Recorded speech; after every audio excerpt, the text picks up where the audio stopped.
बैठकें होंगी।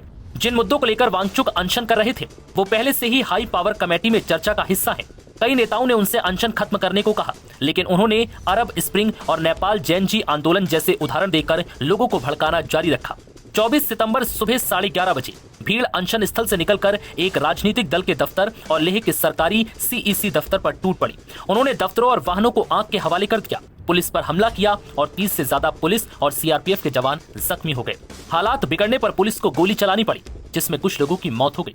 24 सितंबर दोपहर 4 बजे हालात काबू में आए। सरकार का कहना है कि ये हिंसा सोनम वांगचुक के भड़काऊ भाषणों से हुई।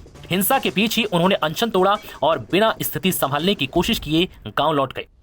तो आज उन सब करता हूं लद्दाख के युवा पीढ़ी से कि वो जो भी हो इस रास्ते पर न चलें, हिंसा के रास्ते पर। ये मेरे 5 साल के कोशिशों को नाकाम कर देता है। अगर हम इतने सालों से अनशन कर रहे हैं, शांति से पदयात्रा कर रहे हैं और फिर अंत में अगर हिंसा कर बैठे तो ये हमारा रास्ता नहीं है।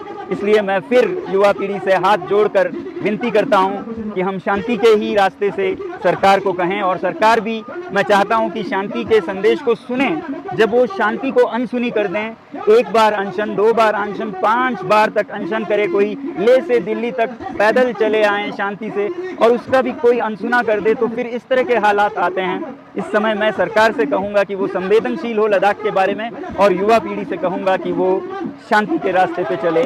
मैं पूरे देश से ये बताना चाहता हूँ कि ये रास्ता मेरा दिखाया हुआ नहीं है, ये उनके बड़ास का एक परिणाम है। मगर ये बड़ास निकालने का समय, यहाँ पर जो 35 दिन के अनशन पे बैठे थे उनमें से 2 लोग अस्पताल में उन्हें ले जाना पड़ा बहुत गंभीर स्थिति में। इससे लोगों में बहुत रोष जागा और आज पूरे लेह में बंद की घोषणा की गई और फिर युवा पीढ़ी हज़ारों की संख्या में बाहर आ गए।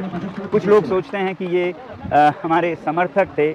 मैं कहूँगा हमारे समर्थक से ज़्यादा, हालांकि समर्थक पूरा लद्दाख है इस मुद्दे पर लद्दाख के, मगर ये युवा पीढ़ी का बड़ास था, एक तरह का जेन ज़ी रेवोल्यूशन जो कि उनको सड़कों पे लाया। 5 सालों से वो बेरोज़गार हैं, एक के बाद एक बहाने करके उन्हें नौकरियों से बाहर रखा जा रहा है और फिर लद्दाख को संरक्षण नहीं दे रहे हैं। मैं हमेशा बोलता आया हूँ कि ये नुस्खा है समाज में अनरेस्ट का, सोशल अनरेस्ट का, कि आप बिना काम काज के युवा को रखें और उनके जो लोकतांत्रिक अधिकार हैं उनको भी छीन लें ना। आज यहाँ पर कोई लोकतंत्र का मंच नहीं है और 6वां शेड्यूल जिसकी घोषणा की थी, वचन दिया था, वो भी नहीं माना गया।